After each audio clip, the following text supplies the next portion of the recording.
آخری نبی صلی اللہ تعالی علیہ وآلہ وسلم جو مجھ پر روزانہ 1000 مرتبہ درود پاک پڑھے گا وہ اس وقت تک نہیں مرے گا جب تک جنت میں اپنا ٹھکانہ نہ دیکھ لے۔ صلو علی الحبیب صلی اللہ تعالی علی محمد صلی اللہ علیہ وآلہ وسلم۔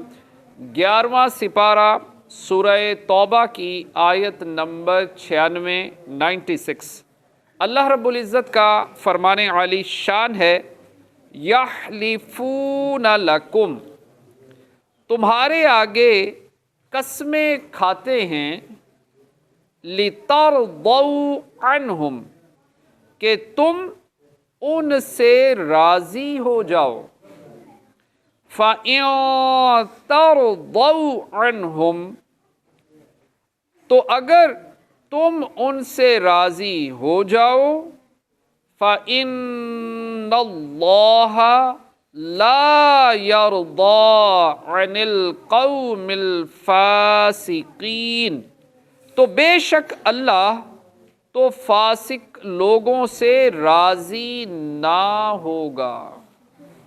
یعنی اے مسلمانوں، منافقین تمہارے سامنے تمہاری رضا حاصل کرنے کے لیے اللہ عز و جل کی قسمیں کھاتے ہیں تاکہ اس طرح انہیں دنیا میں نفع حاصل ہو۔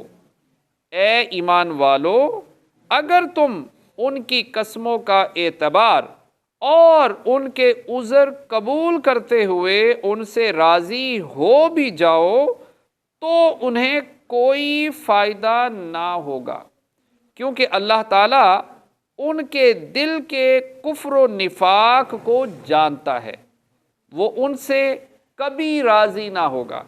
اس سے معلوم ہوا کہ جھوٹی قسمیں کھانا منافقین کا کام ہے، نیز یہ بھی معلوم ہوا کہ جھوٹی قسمیں کھانے والے فاسق ہیں۔